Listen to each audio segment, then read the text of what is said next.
अलेख एक अनामका अगाढा अनाथे प्रमाथे अजोनी अमोनी न रागे न रंगे न रूपे न रेखे अकर्मण न परमन न गंजे अलेखे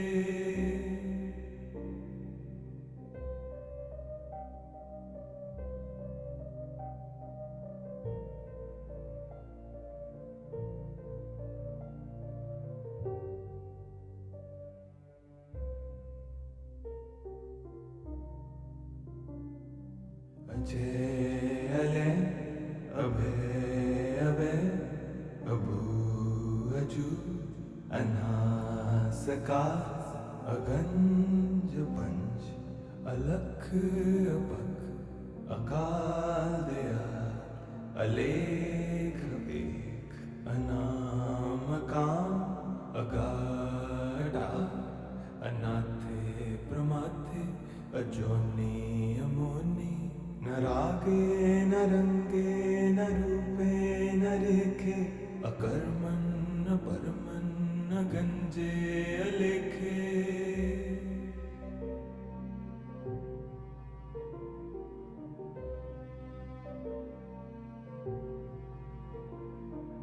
अजय अले अभय अभय अबू अजू अनासकार अगंज पंच अलख अपक अकाल दयाल अलेख एक अनामकाम अगाढ़ा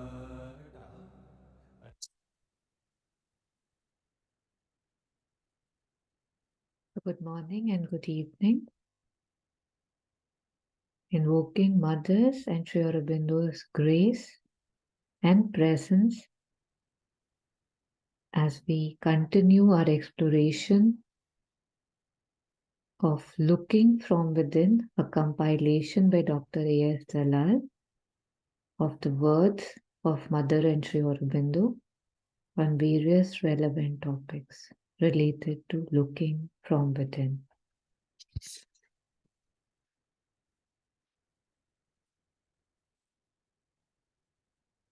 So this week we have to start with the passage with the title is The Meaning of Circumstances. I think this is really important because a lot of what I face, I am, how I react, how I justify myself or respond to is to these circumstances around me. It's as if I am the weaker one and my circumstances are what take the maximum place in my life. That I did this because of that, I did that because of this, I had no choice, this is where I was. And that's how we all begin. But slowly, with grace, with blessings, when we see, we realize that we are more than our circumstances. And then, as we had even read before in the same book, that we can change our circumstances, we can affect our circumstances rather than the circumstances affecting us. So we can take the passage now, maybe one paragraph or two at a time, depending on how deep we felt it was. And if we feel like stopping, we can. So if anybody has the capacity, they can read. Otherwise, I'll read. I'll read. The meaning of circumstances. It is quite obvious that this world is full of suffering and afflicted with transience to a degree that seems to justify the Gita's description of it as this unhappy and transient world, anityam asukham. The question is whether it is a merry creation of chance or governed by a mechanical inconscient law, or whether there is a meaning in it and something beyond its present appearance towards which we move. If there is a meaning, and if there is something towards which things are evolving, then inevitably there must be a guidance. And that means that a supporting consciousness and will is there with which we can come into inner contact.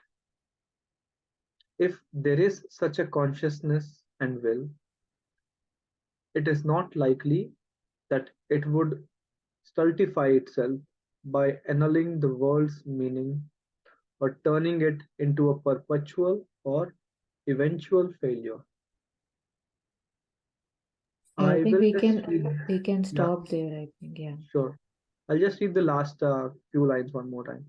If there is a meaning and if there is something towards which things are evolving, then inevitably there must be a guidance, and that means that a supporting consciousness and will is there with which we can come into inner contact.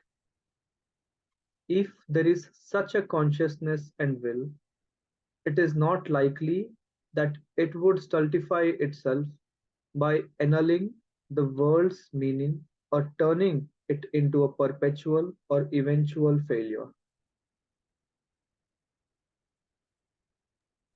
Thank you, Jim.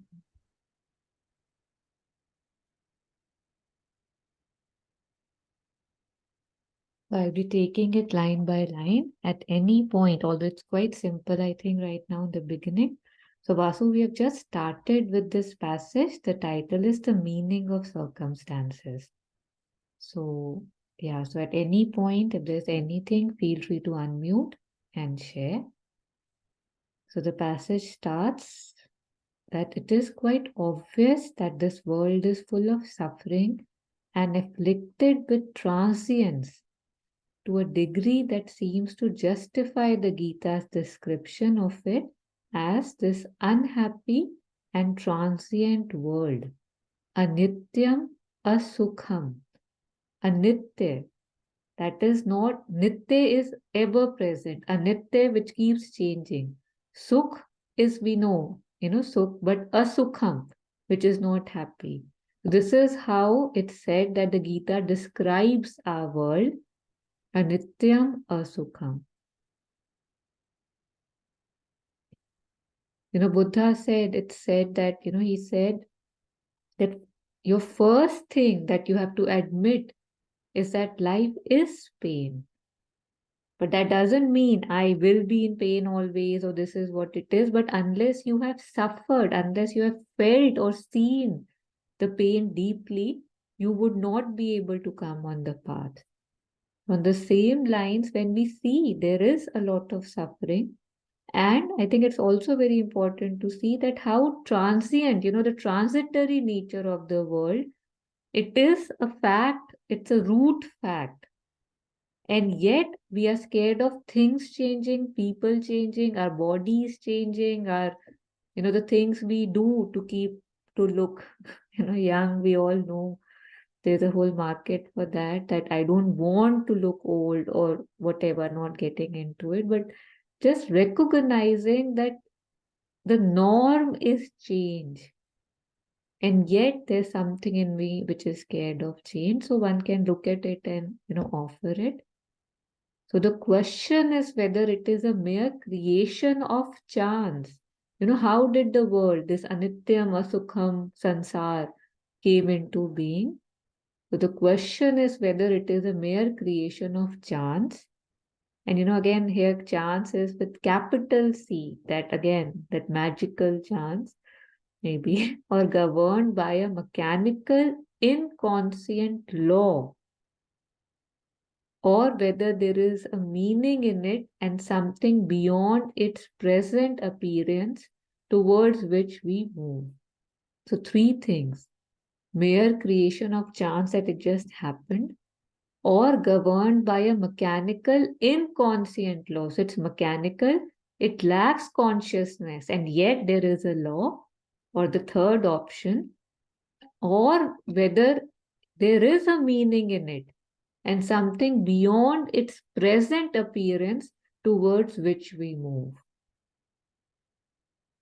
So this is a question that is being put. Now they take us further, that if there is a meaning and if there is something towards which things are evolving, right? There were three things. One is that it was just chance. The second was there is chance, but there is no consciousness in it. It's just happening. And the third is there is meaning. And now they're taking the third one, that if there is meaning and if there is something towards which things are evolving, right? We know that how it's going towards that, rising towards it, then inevitably there must be a guidance, and that means that a supporting consciousness and will is there with which we can come into inner contact. So they are slowly bringing us to where they want to bring us. So Deepa, we have just started reading this passage, the meaning of circumstances. So we are just reflecting on that. So going here that, first option it said was it's just a chance, it's happened a chance. So nothing can be said on that, right? Second was that it is governed by a mechanical inconscient law. So again, there is not much that can be said that, okay, it's mechanical and everything is just running mechanically. But if we are saying, if we can sense that there is a meaning in it, something beyond its appearances towards which we move. Like if we feel, yes, this makes the most sense right now, we might not have thought about it before, we might have, but right now, if we believe that third option is the most likable, is the most possible to us, then if there is a meaning and if there is something towards which things are evolving, then inevitably there must be a guidance. And that means that a supporting consciousness and will is there with which we can come into inner contact. So I think it's a very beautiful way of deriving us, of making us reach a place with which, at a place where we might not logically conclude ourselves that yes, we doubt that is it, and yet they are saying that there are three options. Which one are you sensing makes the most sense? And if it's a third one, then this is an obvious thing, that if you feel that it is so, that there is meaning in it, then if there is meaning, there has to be a supporting consciousness and will. And if there is a supporting consciousness and will, then we can, we can come in contact with it. So if there is such a consciousness and will, going further, it is not likely that it would stultify itself by annulling the world's meaning, that it would not try to destroy itself or stop its growth, or take us towards the failure, because what kind of a meaning it would be, or turning it into a perpetual or eventual failure. Yeah, so there has to be something more than the suffering with which, they had started the passage. So right now they're just leading us into the main thing and just, expanding our, brains a little bit, that although they're suffering, but if there is meaning, it cannot be that it's leading us into a perpetual or eventual failure. So if we are feeling that we are a failure right now, or what will happen to me, so this can give us strength, and not just strength just to say, it would be a solid strength that it cannot be a failure. And I'm remembering, the thing we often use, that almost all of Mother's meditations and prayers they have this line that for thy victory is certain. Thy victory is certain. She keeps repeating it, that thy victory is certain. And in this morning, or for some of us yesterday evening in the Friday study circle, how we touched that the victory is certain, not because my efforts are larger than life or towards something great, but because the grace is flowing and it's certain then. Yeah. So anything? I'm going to digress a bit because sometimes I find this confusing. How is consciousness different from soul? Um, like the way I understood consciousness is different from the medical consciousness that we talk. This consciousness is connected to the divine, but then soul is also connected to the divine. So, how do you differentiate between the two? Actually, Deepa, I think I don't go into it. Like I could look it up for you, just to answer that. But for me, it's just that, okay, if I have to talk on it, if I have to just think right now, then yeah, I mean, soul feels like, the God's element that is in me. So the part of God, the energy, the God's energy which is in me feels like my soul, which of course, has turned and whatever. Or yeah, I don't know how to describe that. And consciousness is that ever present light that I have access to. But yeah, I can see how it would be difficult to define it. Now that you say it, I feel is the soul like something that is so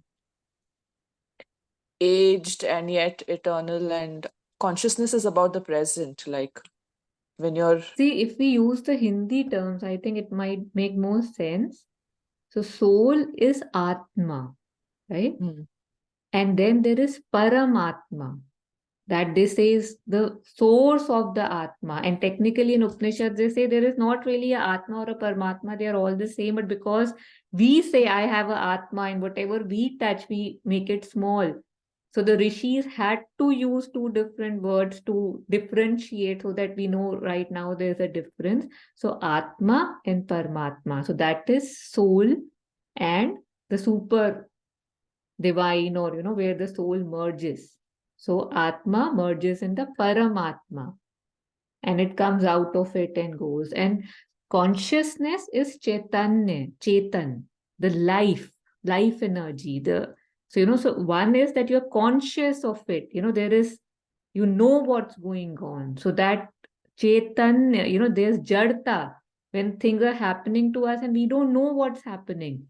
We are experiencing, going through the same thing again and again, seeing the same results, not happy and yet doing that.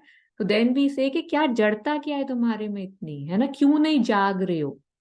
So that wakefulness, that awakeness is related to consciousness, which is the Chaitanya part of it. Chaitanya. Yeah. But anything I find going here and there, I feel there's so much that I can further, kind of put my brains to. So I just smile at it unless it really knocks at me. But yeah, I'll keep this in mind and share more if I come across something. And you please share something, I mean, more if it comes to you. Yeah, welcoming any comments or reflections. Yeah.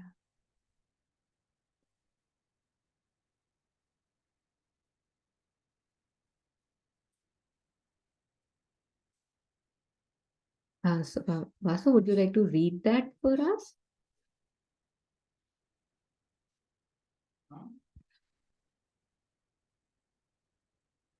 Yeah. So Vasu has messaged. Yeah, sorry, I thought you couldn't read it. Please, Vasu. No, long live Google. I don't know how much this is like, but I just came across a definition where it says the soul or the jiva is limited, localized, individuated transmigratory essence, not identical with mind, body, or senses, all of which perish. It's a storehouse for samskaras or an innate ego tendencies. Whereas consciousness, Deepa, you asked about consciousness, right? Not conscience. Yeah, consciousness. Yeah, you got it right. Okay. So as you all can see, it says pure awareness without objects, that which essentially is, that on account of which every manifestation temporarily appears. So to me, just my understanding is that I don't know if the consciousness is something that is ever perishable. It just is that which essentially is. I'm not sure how I'm understanding this, but to me, I thought the soul never dies too, never perishes too. So there's my gray area. Anybody I would think like to throw light on this? I feel like this definition says that the soul is more individual, related to you, to your ego. So it's a more individual aspect which connects to the divine, right? But the consciousness, I think, and in a lot of readings that I've seen, they talk about each one of us's consciousness being connected and how we all together have a common consciousness kind of reaching to the divine. I'm unable to put it into words, but Taru, you would be able to explain further. But a lot of books write about this is the reason why we need to help each other in this spiritual journey, is because this is such a connected consciousness of the human race that we can kind of uplift all of us and try and reach the divine. I think that's the whole purpose of Aurobindo G trying to spread this message about how we as humans need to raise ourselves, uplift ourselves, and reach this common goal. Otherwise, just individual consciousness is not going to get us very far in this journey. Thanks for explaining that, Deepa. I think that's now it's really clear, because I think what I'm understanding is that the soul are separate entities, like we all have our individual souls, whereas this consciousness is a higher thing which connects these different souls. Is that what you're trying to say, if I understand you correct? I'll With give our it to Taru. Okay, Taru, over to you. So, I'm feeling so funny right now because, like I said, I don't have, a mastery over these definitions. They never bother me. And yet I would have used them almost like synonyms. See, and I would just searched it on incarnate word. And again, it's being used like it's almost, kind of एक ही type की चीज है. See, all that we internally are is not ego, but consciousness, soul, or spirit.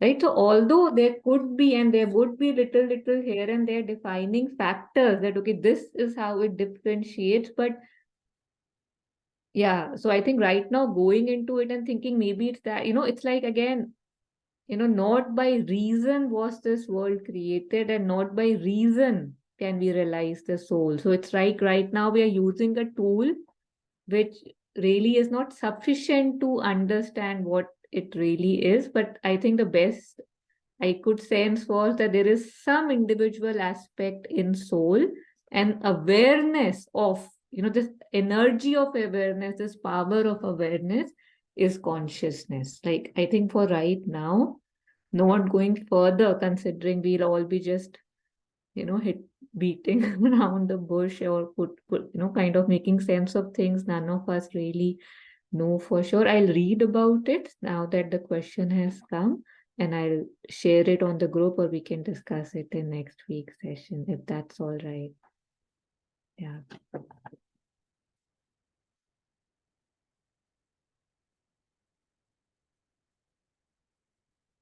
Yeah. So if that's all right, then we can go further, right? The base has been created.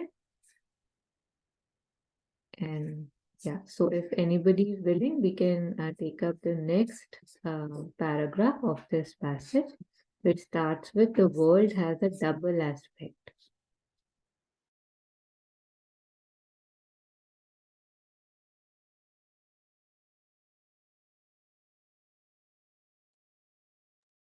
This world, yeah, please. No, if you want, you can go ahead. No, do it because my vision is not very good either. Okay. This world has a double aspect. It seems to be based on a material unconsciousness and an ignorant mind and life full of that inconsciousness. Inconscience, sorry. Error and sorrow, death and suffering are the necessary consequence. But there is evidently two partially successful endeavor and an imperfect growth towards light, knowledge, truth, good, happiness, harmony, beauty, at least a partial flowering of these things. The meaning of this world must evidently lie in this opposition. It must be an evolution which is leading or struggling towards higher things out of first darker appearance. Whatever guidance there is must be given under these conditions of opposition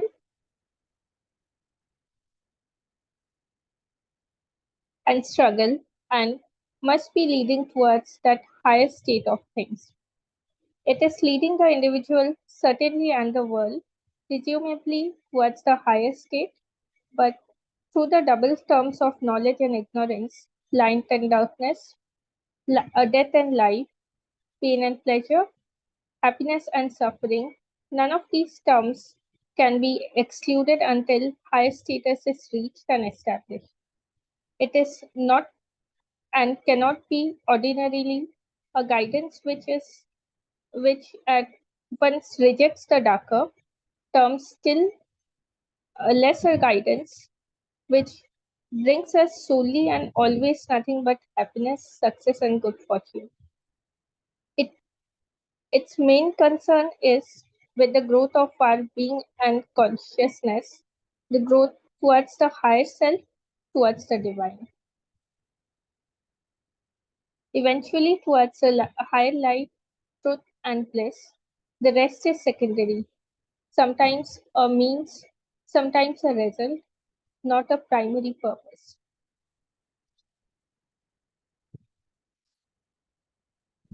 The true sense of the guidance becomes clearer Yeah, when Dia, we can stop there. Sorry, I was just Okay, drinking sure, water. Yeah, yeah. thank you so much for reading. Yeah. So let's take it up a bit more intimately. So this world, it is said, has a double aspect.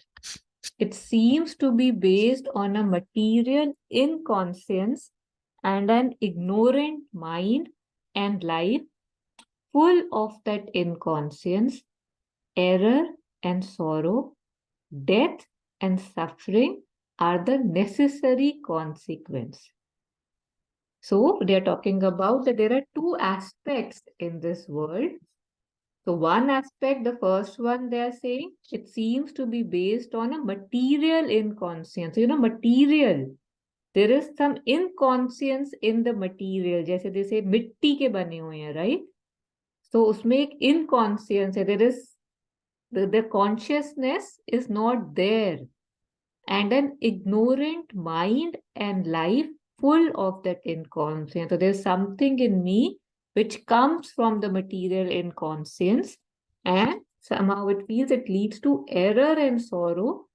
Death and suffering are the necessary consequence. So if there is something in me which is inconscience coming from ignorance and inconscience, then death and suffering would have to come, or at least that's what I feel they are saying. But there is evidently too a partially successful endeavor and an imperfect growth towards light, knowledge, truth, good, happiness, harmony, beauty, at least a partial flowering of these things. Right? That although we are saying that we have that material inconscience and an ignorant mind, and yet there is an endeavor, there is a movement, there is a aspiration, a desire in all of us, and an imperfect growth. It's not perfect, we haven't become that, and yet there is this endeavor towards light, We might not make even make efforts towards it, but there is a growth. There is a liking, there's an attraction and aspiration towards more light. We all want light. We all want knowledge. We all want truth.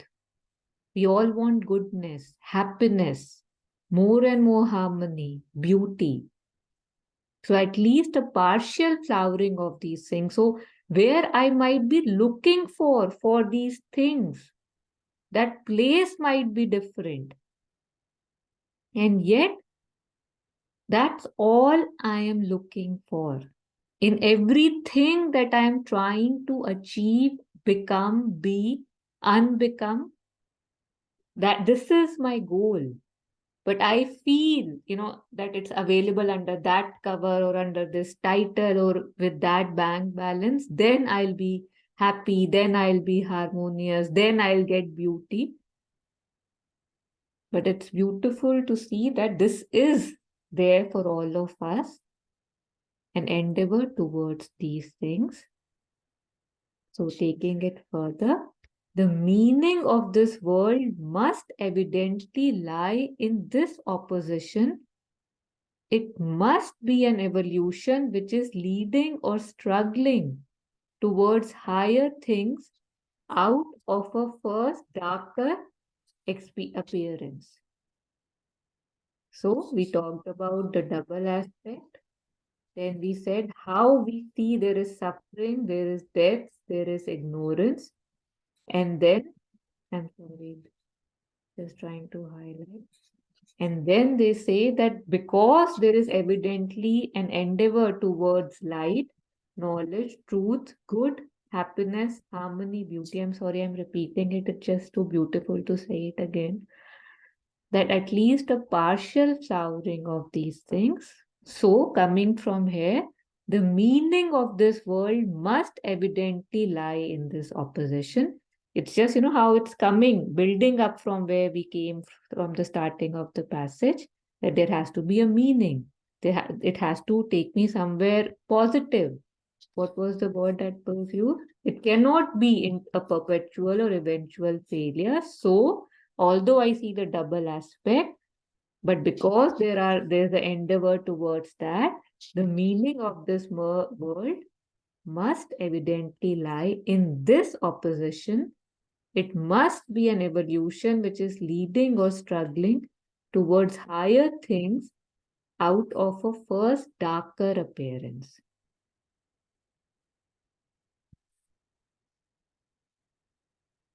So whatever guidance there is must be given under these conditions of opposition and struggle, and must be leading towards that higher state of things. It is leading the individual certainly and the world presumably towards the higher state, but through the double terms of knowledge and ignorance.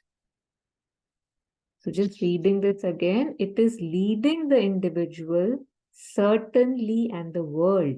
So individual as well as the world, presumably towards the higher state, but through the double terms of knowledge and ignorance, light and darkness, death and life, pain and pleasure, happiness and suffering. None of the terms can be excluded until the higher status is reached and established. So basically what we call this duality, right? That how we are moving through, cruising through duality, and how when we hit one end, we can understand the other end more, and how it's like a pendulum-like movement for a lot of us towards until something is not reached or established. So everything has this double term: knowledge, ignorance, light, darkness, death, life, pain, pleasure, happiness, suffering. So when I have suffering, I understand happiness more. When I have pleasure, I can also understand pain. When I have pain, I can also understand pleasure. So from that aspect,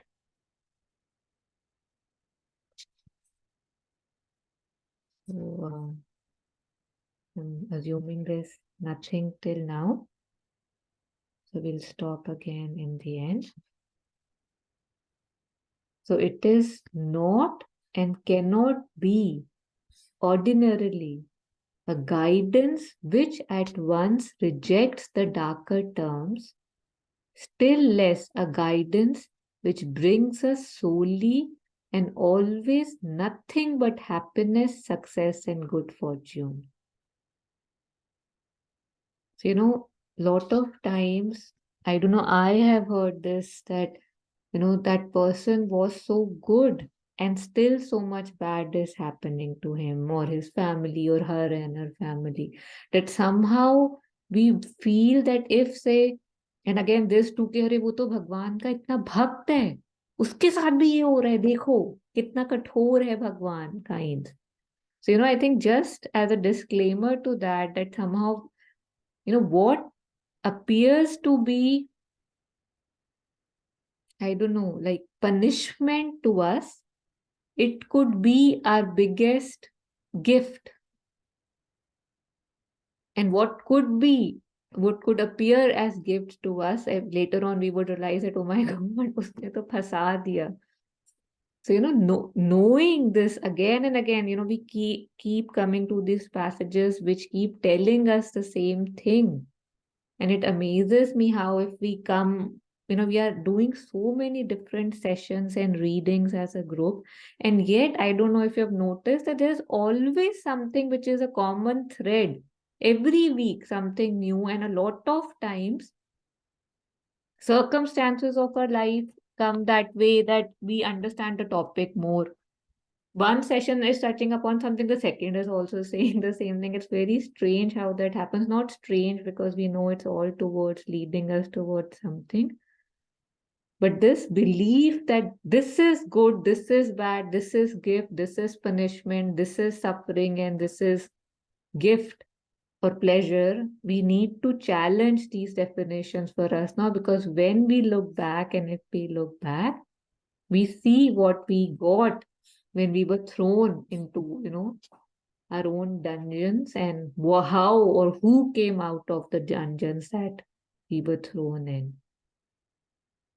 So it is not and cannot be ordinarily a guidance which at once rejects the darker terms, still less a guidance which brings us solely and always nothing but happiness, success, and good fortune, which we feel are like, thumbs up.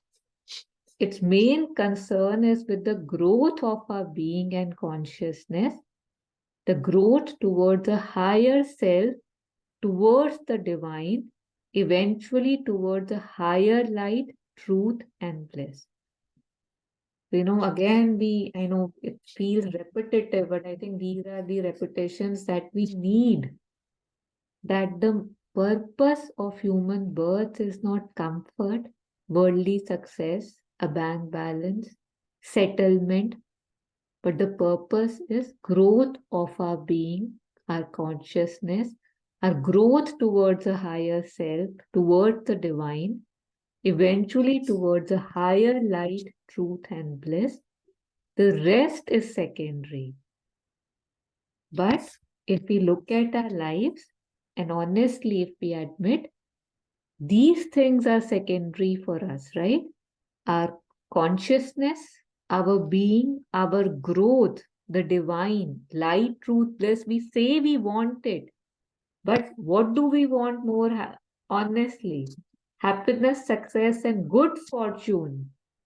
We want more than we want these, because we feel these are the things that will lead us towards that. And we can't be more wrong. But that's the way we have been told to think. And that's what our thinking believes. So its main concern is with the growth of our being and consciousness, the growth towards a higher self, towards the divine, eventually towards a higher light, truth, and bliss. The rest is secondary, sometimes a means, sometimes a result. So success could be a means towards something else. Happiness could be a result of something else, but it can never be a primary purpose. But because in our lives, these are the primary purpose, this is why we feel stuck. This is why we reach dead end. This is why we reach the monotonies that a lot of us experience, or the frustrations or lack, because we believe that our goals are something else while our being's goal is something else. So we just work on our superficial attraction towards pleasures and successes and fortunes and money and gold and silver.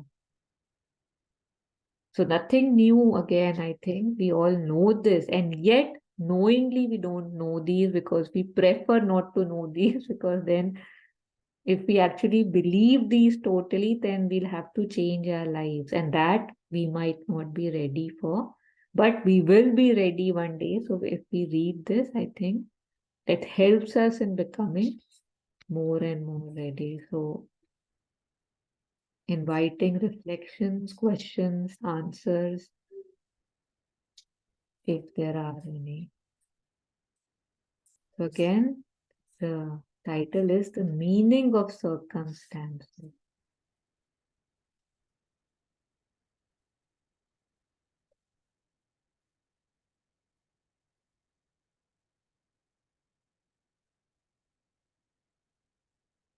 Okay, I feel this was fairly self-explanatory. So, and this is all by Sri Aurobindo. I just saw his name at the end. So if we want, we can go further. We have the time, and we can take up the whole passage, whoever is reading, or if you feel like stopping anywhere, please do.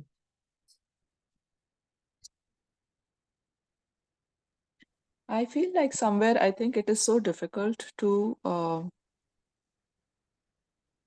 align what society's success and our definitions of success with what we need to do with our lives. That alignment is so difficult, because what I mean to say is that, you know, as you're growing up, certain professions are given more nobility, like being a teacher, being a doctor, um, doing some service-based profession. And I think people get into these professions sometimes thinking that you're doing good, you're doing service. And I remember my intention also of joining my profession was similar, likewise. And we like that positive contribution to society. But later, how everything gets corrupted, and that kind of happened even in my line of profession, in the sense that we did bring about that positive changes in the clients that we saw. Um, but I think a lot of it then became as to how much do you charge the patients, how much business are you making for the clinic, how renowned are you, how many patients you're getting every day, what is the footfall. And then suddenly the focus kind of gets changed and corrupted. So even though you might be a doctor who's saving a lot of lives, and then unfortunately your focus also goes on to how much you're making money at the end of the day. um, it's so easy to get corrupted through, even though your intentions would have been good initially. To keep that focus is so difficult when you're still in society, to kind of keep that one pointedness as to why you're doing whatever you're doing. Are you still on that track? Are you still not deviating? To have that focus, attention, awareness, consciousness, I think it's so, the society is so distracting. I feel like this is much more easier on individuals if society as a whole aligns itself into what we need to do with our lives. So I guess a lot of these kind of spiritual groups help us. But I think if more and more people understand that our definitions of success and the purpose of life is kind of, as a whole, as a race, we they bring about massive transformations, it becomes easier on the individual? Or is it just a very individual journey? I'm not sure. Who makes the society? Us, right? The individuals makes the society. So say right now there are 5 of us here. And we did not believe that the main aims were happiness, bliss, harmony, truth, light. Say before coming here, we thought it was success and ambition and right, the happiness regular day to day. But if after certain readings, after certain dawnings, after certain meetings, if we begin to believe that no, I'm taking things wrong, then 5 people in the society have changed, right? And those 5 might touch another 5 lives. Right? So see, this is how change happens, right? It begins and ends with me. A lot of times we are frustrated, with the politicians. Where are the politicians coming from? From us. I might be a slacker, I might be a not a very good citizen, or I might be bribing, or I might be evading my taxes. But when my president or my prime minister is caught in a scam, I'm like, gee, see, this is unacceptable. But what am I doing? The same thing at my level. So when I will change, they will change too, because it's from us that everything is happening, right? So transformation begins with me. You're absolutely right. Say if we talk about the times of Gurukul and say Ramayana and all, how it feels that on the whole the society was so positive. And now we know it's not. So of course the collective truly really helps. But even now there are places and situations and education systems which are believing in that goodness. But I am so enamored, right? I have a choice, but I'm so enamored or so convolutedly, I could say, stuck, and yet I have a choice in where I feel the majority is going, that I can often just deny the existence of those who are still living that Ram Raj life types, right? So, I think I was reading in somewhere, I might have shared it before, I found it striking. Sri Aurobindo had said, a sadhak was asking about, I don't know, sin and whatever. And he said, I guarantee that if a Christ is born even today, now that we have known the Christ and we have praised the Christ, and it's one of the biggest religions, right? Or the biggest, I don't know. He said, even today, if Christ is born, I can assure you we'll still crucify him. So this is my truth, but it doesn't have to be, right? The change begins with me. And I remember, in the very beginning, sometimes when Vasu had joined us, she has told us, she was sharing about her daughter, that how she has an exam and she was so stressed. And Vasu, spoke to her and, why are you so stressed? And then she said, you expect me, expect certain things from me. And then Vasu was like, no, no, I don't. And how she, I don't know, wished or assumed that that would now help the child, right? If the child is misinterpreting, or maybe we might have said some things that, no, this is how I expect, or this is what I do. And now that they are stressing, we don't want them to stress, and yet we want them to follow those aims which do stress them. So something is not right. So aligning, I think, is difficult, because how can truth be aligned with darkness? But choosing a different direction, I think, is the way. Aligning में ये सब manipulations और ये सब आ जाती हैं, जो कि they just, take us down the drain. वही जैसे, how I must have referred to it before, there was this talk from Acharya Prashant, where he says that तुम्हारी चालाकी ही तुम्हें ले डूबेगी. And when I heard it, the title itself, I thought it was funny, and it was like, wow, what a smart thing. But then I saw this so many times in my life and in the lives around me, that how my cleverness. Again and again and again, I have seen this, how my cleverness is the reason for my downfall and others. So again, not although you didn't say it that way, but alignment नहीं चाहिए. अब तो change चाहिए कि नहीं, अब तो दिशा ही बदलनी है जिसे कहते हैं ना. Like it's like, say, again, that exact train example, that we are sitting on a train that is going in a direction where we don't want to go. We want to go to Kashmir and it's going to Kanyakumari. But we have traveled 5,000 miles and somebody has said, oh God, Kashmir is that way. Where are you going?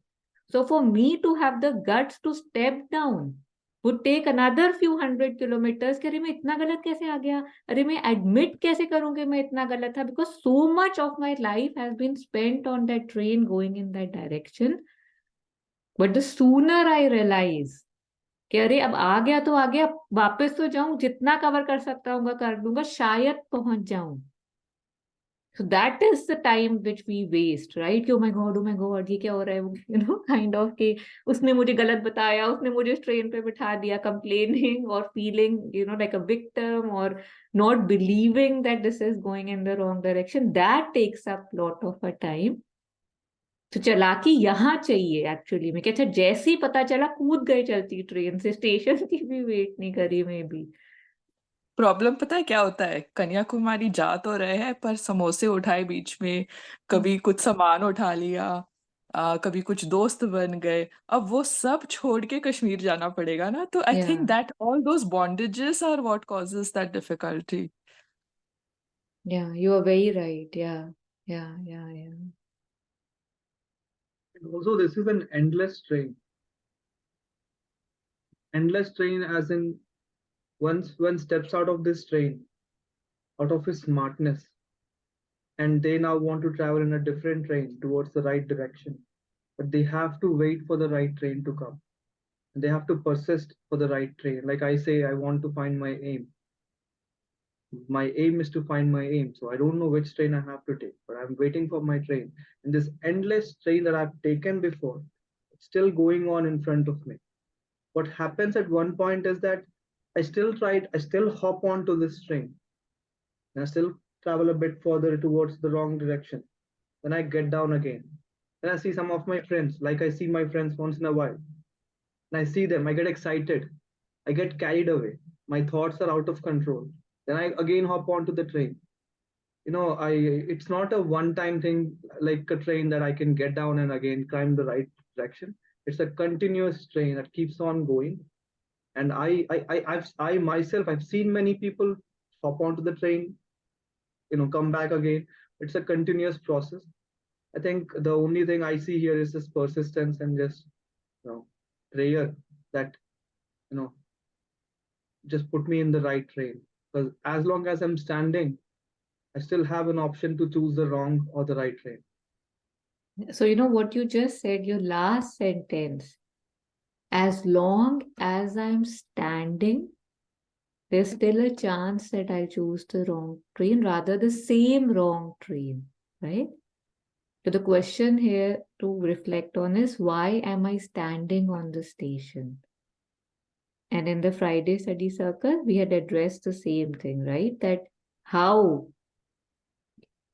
what can be done, that attitude that we spoke about, and about neti, how we spoke that, okay, we climbed on one train and we realized it was wrong. So maybe we can climb different ones if we can't see which one it is right now that's going. But the standing sometimes again leads us back, because it creates an emptiness, it creates a dullness sometimes, and we feel इससे अच्छा तो वो excitement ही better है, right? But even if you go on the right train still stops at stations. It's, even if, let's say, if I didn't say standing, if I'm telling I am going on the right train, but I'm still seeing this endless train right beside me. Both are endless. But it's possible that deviation happens once in a while. It's possible that I will step in. One of your photos from the harmony circles where you write, mother's spiral, like the consciousness can go to this spiral way or straight. So for me, it's a spiral way. Again, even if I'm hopping on the right train, there are days where I'm in the wrong train, and I don't diligently do it. I don't knowingly do it. It just happens. And the only difference between how it used to happen and how it happens is the happening is the same. What is different here is the witness consciousness. There is more questioning. This time I'm going on the wrong train. There is a question in my head, it's a very subtle question, saying, okay, does it make sense? I say, just get out. For now, it's not your time. Let me just have fun with my friends. Let me just do something that will give me instant happiness. But again, it keeps on persisting. Once the consciousness has come, it will keep on asking this question. At one point, I will listen to it. And the thing is that the happy part here is that I know it's true. I'm not saying it's false. What the witness consciousness is telling me that, okay, this is like, why are you doing this? That's right. That's a good question. At one point, I will answer the question and I'll see my light. But again, the examples are, as easy as an example sounds. It's very, for me, based off of my experience, I find that there is a lot more, not unstraightforward going on.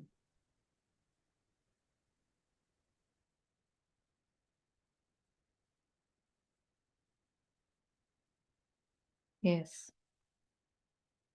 There is always a lot more. Yes, Deepa. In Uh, listening, Vasu needs to oh, talk. sorry. Yeah. Sorry, yeah. No, go ahead. Oh, sorry, Deepa, you were going to say something? Okay. In just listening to Deepa, what she mentioned, and Jagan, these are very,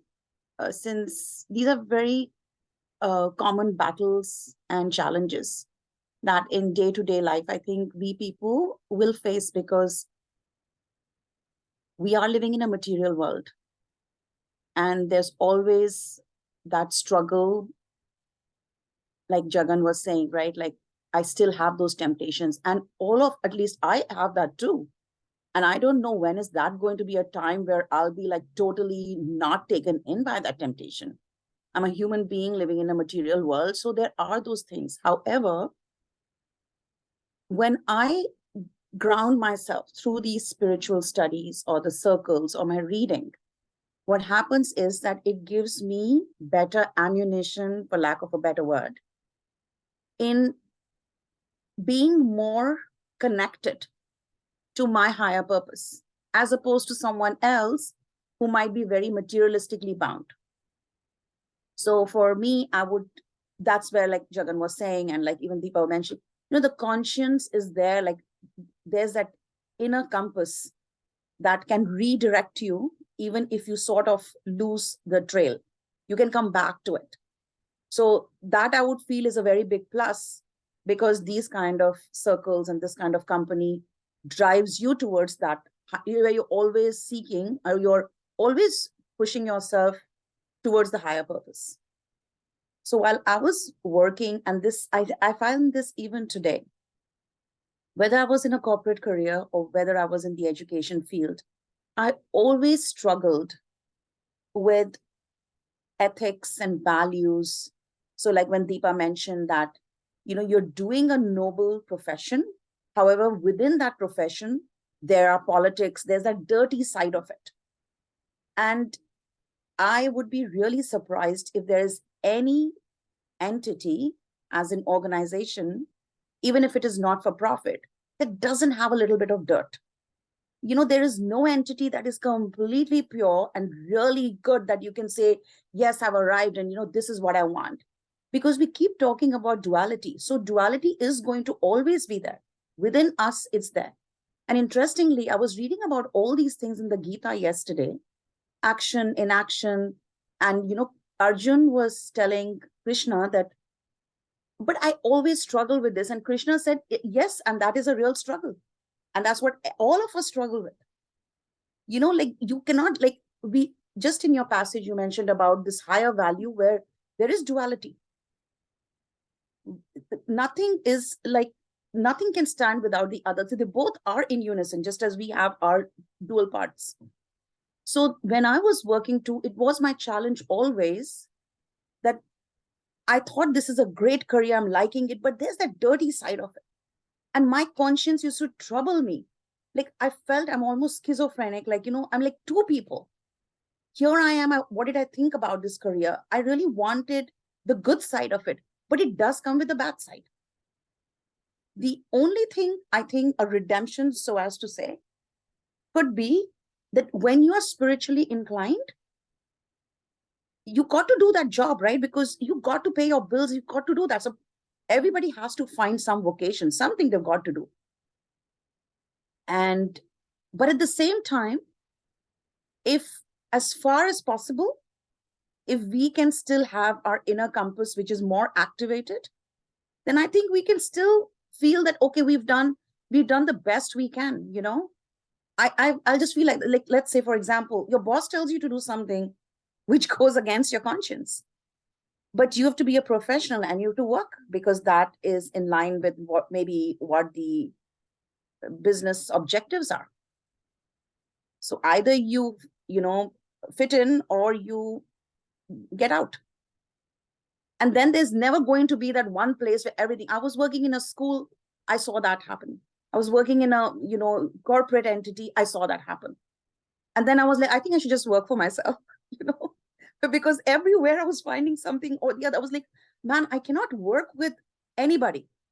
Their values are totally against my values. Like I feel like I'm such a fraud. I'm sitting with this spiritual circle, and then I'm going and doing something that's totally like opposite to, like, who am I? Yeah, long and short.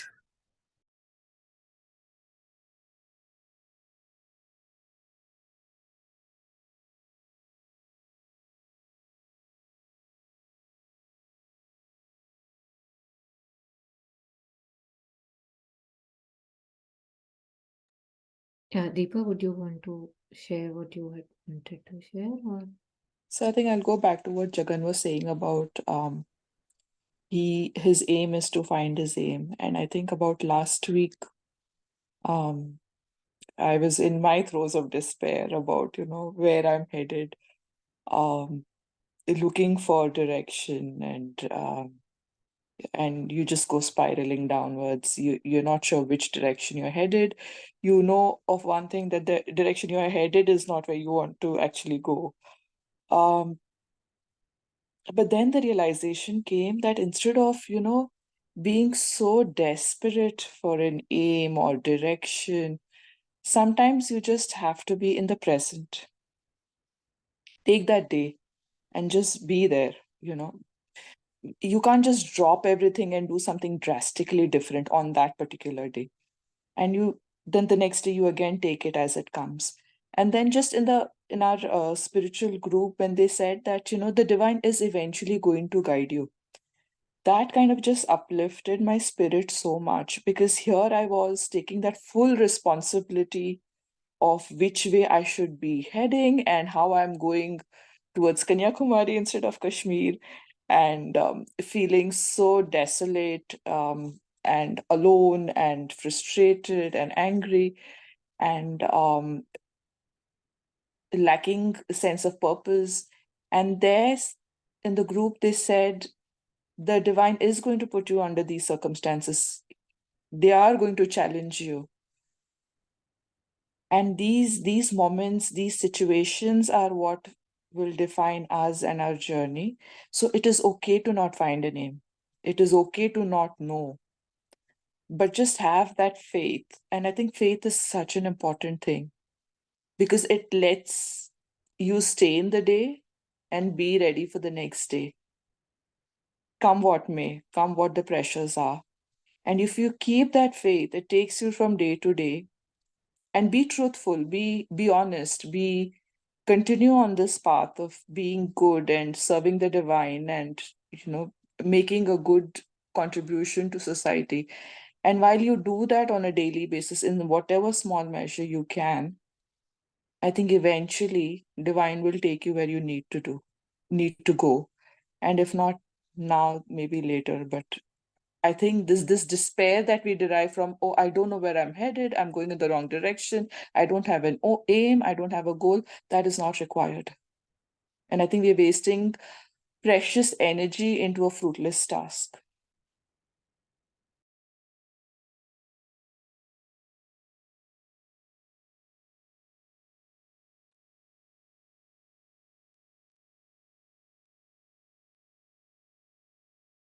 Yeah, and also adding to the example again, what's interesting in Aurobindo journey, especially after hearing some of the sessions before, earlier, how Mother or Sri Aurobindo would say that it's not.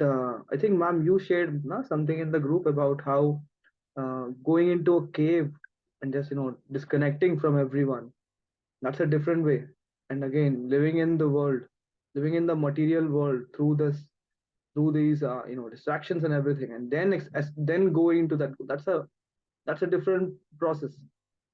And I would think that this is a more enjoyable process, although it hurts. There's also I don't know, there's also something good in this hurt. Yeah, like I'm falling down, thappad pad raha hai. I'm getting slapped, I'm getting beaten down again, I'm raising up. I look back and I'm happy. Okay, I'm out of it. Next time, I'll have a new challenge. I'll come across it again. And um, another thing to add here is how you know again, the choice is on me, always on me. Someone slaps me, you know, someone slaps me. I can say, "How dare you slap me?" And you know who I am. How dare you slap me? Or someone slaps me, and I can say, "Thank you for slapping me. Now I can see the light more." So again, there will be so many things. There'll be people who will caress me, will say, "This is how it is. This is how life has to be. Go get married, go have children, go have a family, go have a house." You know, and then there are people who will slap me and say, "What the hell are you doing? Do you really want to do this?" So again, the choice remains in my hand. And also for me personally, I find that there is a disturbance of what am I doing every day, and I try to live in the present. That's a very beautiful thing that you shared, Deepa.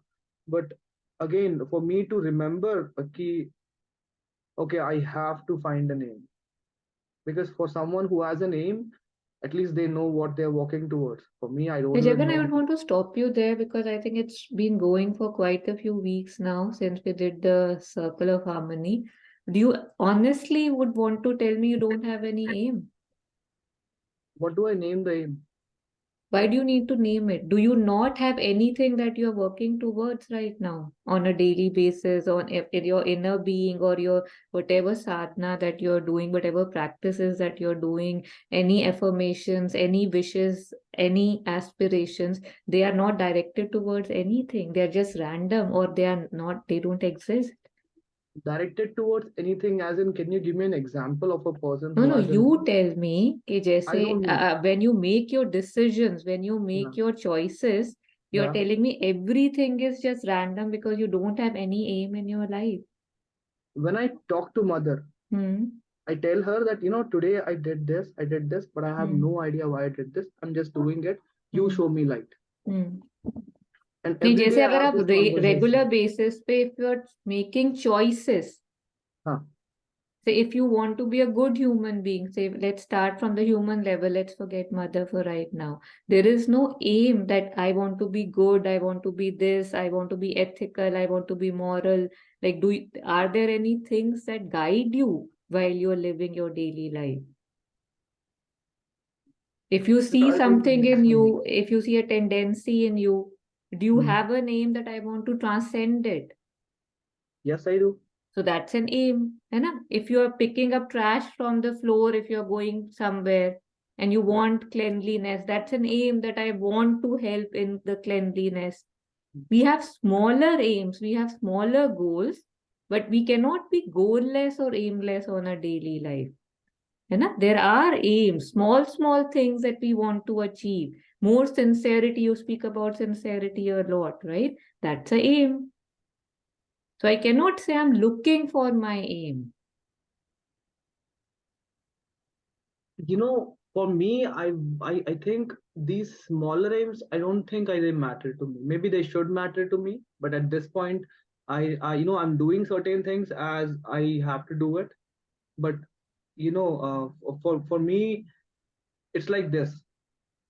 There is again I'm giving again man human examples, not talking about anything spiritual. There is a person who is preparing for Olympics. He's a fast runner, and his everyday aim is to finish 15 kilometers run, and for that he's aspiring. He's doing his exercise, his track days, he's eating healthy, he's doing every day he's reaching that aim every day. 15 kilometers, my aim. I'm doing it every day. But before he goes to sleep, he sleeps with the thought that, okay, I'm doing all this, I'm fulfilling all these small aims, but my goal, my bigger aim, again, I'm talking about the material world, is to get a gold in Olympics. That's a bigger aim. So for him, that's a bigger aim. Or for her, that's a bigger aim. In the same way, I'm also having these smaller aims. Like you're saying, again, if I have to call them aims, then yeah, I have my smaller aims. I'm doing them, like trying to kind of calm myself down, or trying to be a little bit more cleaner, or all these things I'm doing it. But when I go to sleep, I cannot think of where I have to get my gold. Again, talking in the material sense, although I don't wish for gold. Before an athlete participating in Olympics, they go to sleep thinking, okay, in the Olympics I have to get my goal. What am I sleeping with? Confusion. And this is just my truth. I cannot change my answer just to kind of satisfy people. This is what the truth is. I go to sleep, I have no clue. Again, tomorrow morning, I'll wake up, I'll take the trash out, I'll do something else, I'll clean the car. That's my aim for that period of time. But what is my bigger aim? Because, I'm not satisfied with this. So that is what I was trying to say.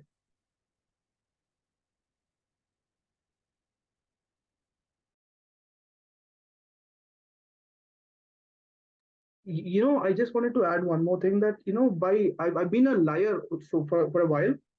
And to be honest, now I think I should stop lying fully, because what's happening is my lie is becoming my truth moving forward. Like, even if I have an answer straightforwardly, I think I am giving a lie, giving a half truth answer. Again, not relevant to this topic, but again, I don't know why I wanted to share it. I just wanted to share it because I think that is also affecting me. Because at one point I am at a stage where someone is asking me, okay, just tell me straightforwardly what you want. I have no clue, because I'm so accustomed to lying, not to people, to myself. And it's like there are moments like this right now as I speak, where I'm able to tell the truth, but then most of the time I'm lying. So maybe like you said, my aim is to stop lying. But is that a bigger aim? I don't know. Maybe I'll try. I'll experiment. I'll share with you. So that's the real aim. That's really a bigger aim. Again, I feel what Deepa shared, na, in the quest of a bigger, higher aim, the smaller aims, the smaller things, the smaller wins that you can do on a daily basis, or you are either not giving them any credit, credibility, or weight.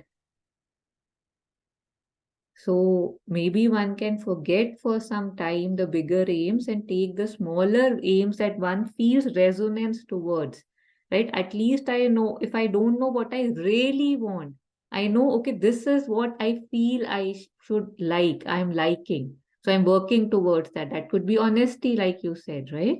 That's a very big task to achieve. Okay, stop removing dishonesty from one's life. Sincerity, like you often talk about, that's a big aim. But is it the big aim? We don't know. But yes, it's a very good aim. It's taking me towards lightness and truth. And lightness and truth are big aims. So I think instead of getting lost in the definitions or the how big is the giant, how big a giant I want to become, if I can see the next step, if I can see the things I don't like, My aim is I don't want to go back to them. That's an aim. And if I can see the next step, the next step, the next step, then my next step is my aim. So rather than standing and saying, I can't see further, I can't, like when you're driving a car, right?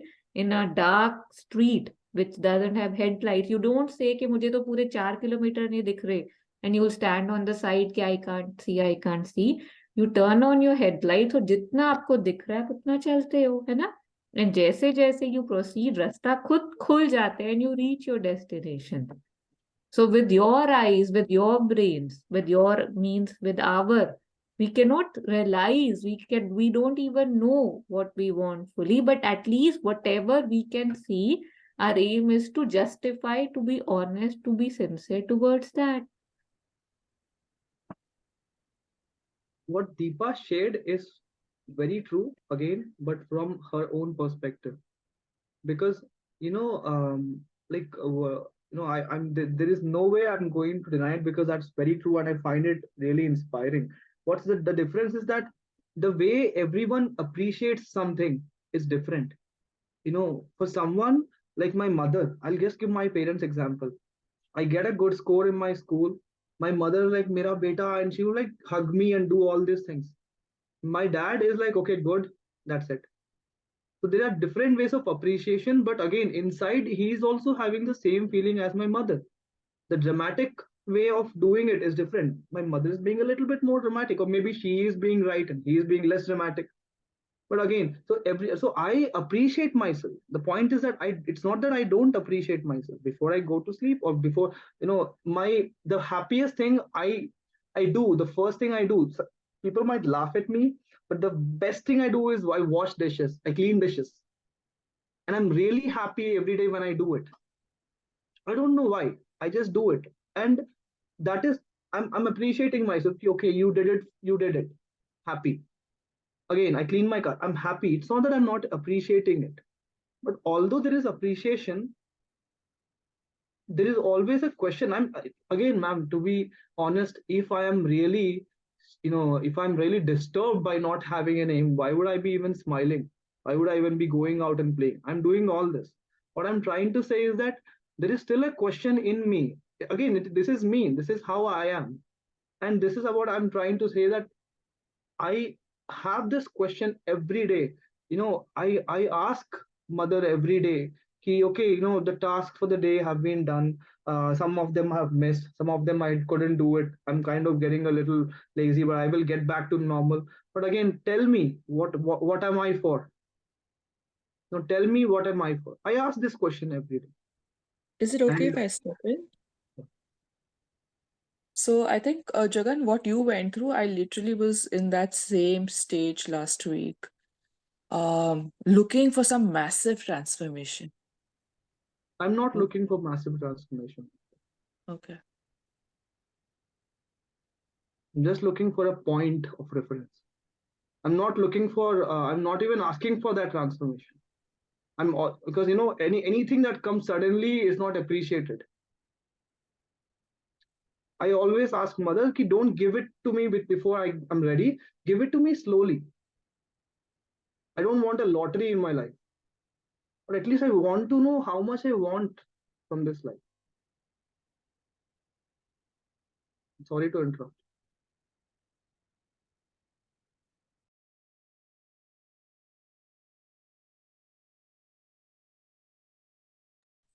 Yeah, thank you Uh, for sharing. Yeah, Vasu, you were saying something? Yeah, sorry, I didn't see you on mute.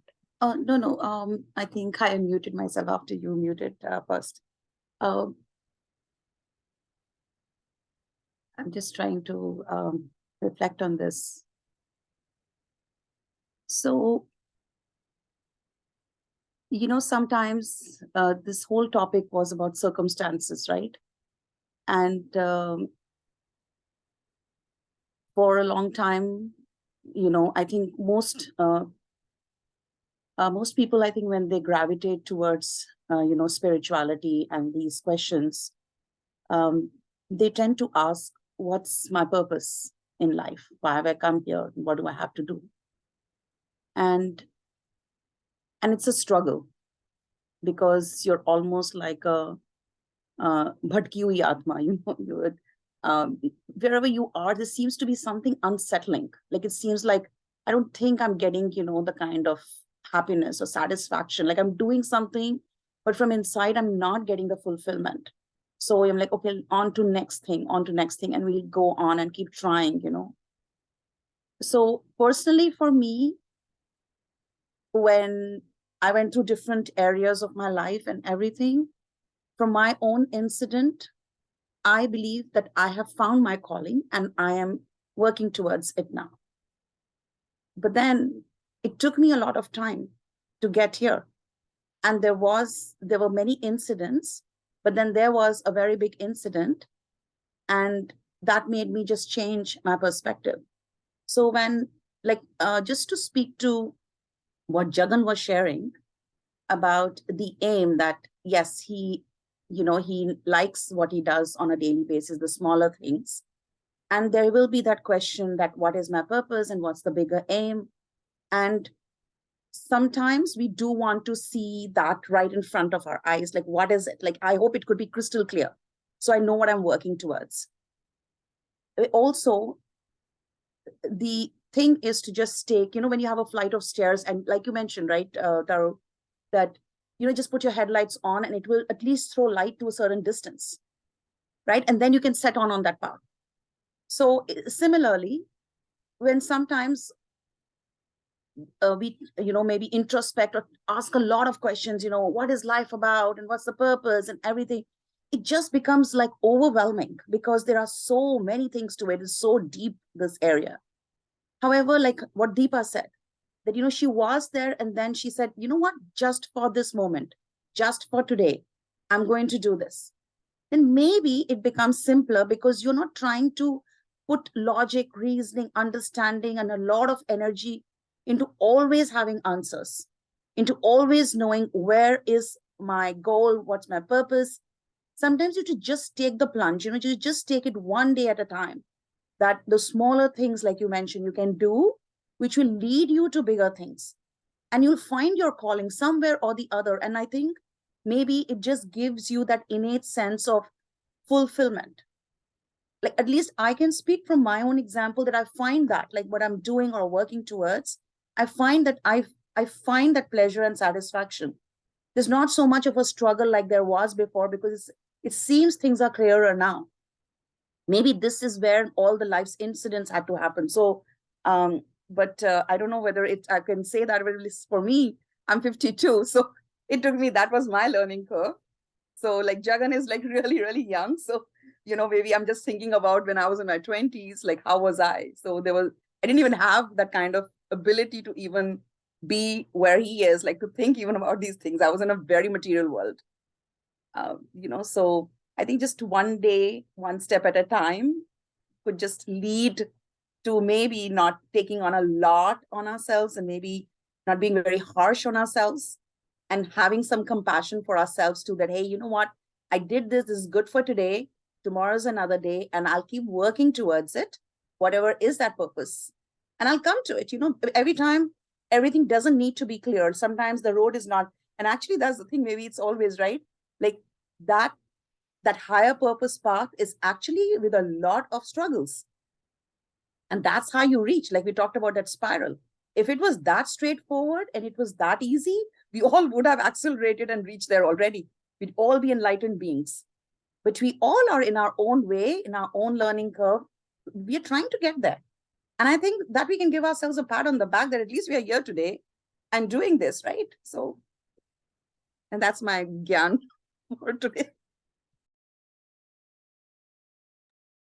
Yeah, thank you. Thank you, Vasu. It's like, I think enough said on this, but lot of times when we are like, मुझे समझना है, मुझे पता करना है, मुझे चाहिए, मुझे जानना है, कि if I'm telling mother ki tell me, one also knows that I'm already being directed towards that. There's a reason why I like certain things, why I'm averse to certain things. There's a reason why I've rejected certain things. There's a reason why I feel I'm attracted towards certain goals, certain smaller aims, because there are bigger things which I can't see. which I'm going towards. So rather than, or in addition to, or one can start reflecting that, sitting there and saying, no, tell me what should be it, what should be it. One can also say, I know you're taking me towards it, because she is, they are, the gods are, the divine is, and how we read in the passage, the circumstances are being directed in that way, that I am, without knowing, being led towards that. But if I have this stubbornness or this thing that no, I need to know, I need to know, maybe when I'll get tired of this need to know, I'll finally rest and say, yeah, I know I'm already being guided. So if that resonates, it's great. If it doesn't, it will one day, because we all have, the walls that we have to bang our heads towards things. Some walls break, some don't, and some paths change, some don't. Taru, I would like to share what you had, shown me a little light in my despair last few days, where she shared this video of Acharya Prashant, and he says, हारोगे तुम बार बार, हारोगे तुम बार बार, बस कोई हार तुम्हारी आखिरी ना हो. So he says you'll get defeated every time. You're going to get knocked out, a lot of times. But you'll stand up again, ready to be knocked out again. But as long as you stand up again and again, you're still there, you're taking up the challenges. It was such a nice video. I mean, if, maybe Taru could share the link to everybody. It just gave me, I mean, though it's such a defeatist kind of a note, like, you'll get beaten, you'll face defeat constantly again and again. And yet that gave me so much hope, because he says you're there, ready to take another one. That shows your fortitude, that shows your strength. And I think that speaks so much to me.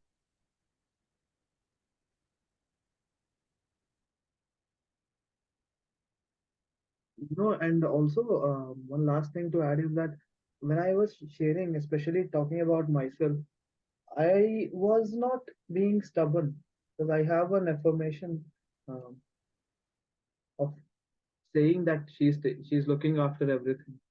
But again, being a child of the mother, how do children behave? The mother says that, don't worry about things, I'll take care. फिर भी बच्चे आके बोलेंगे मम्मा नहीं नहीं वो चाहिए वो चाहिए वो चाहिए. They'll keep on repeating it. It's not that they are not at peace, they may be at peace, but माँ के साथ जो बेटा होता है वो ऐसे ही करता है. एटलीस्ट मेरा, अगर मैं बेटा होता उस माँ का, मैं ऐसे ही करता. तो मैं ऐसा नहीं बोल रहा हूँ कि मेरी अभी अभी ना कोई आके पूछे मुझसे कि तू विश्वास नहीं करता अपनी माँ में, कि इतनी बार बोलता है हर दिन कि माँ मुझे मुझे दिखा दे रास्ता दिखा दे. मैं बोलूंगा नहीं, मैं विश्वास तो करता हूँ.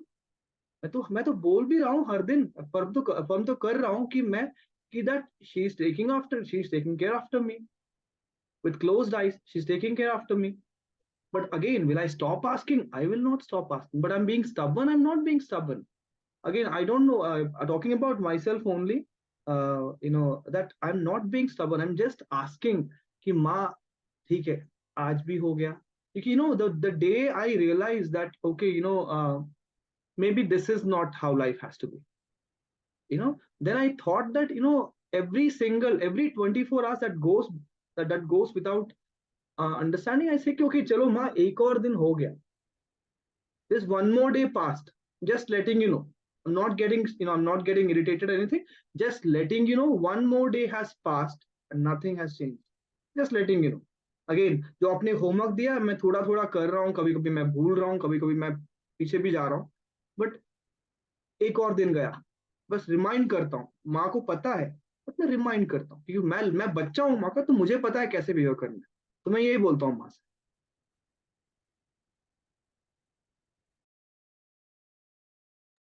One more day has passed, nothing has changed. I'm sorry, I didn't get it.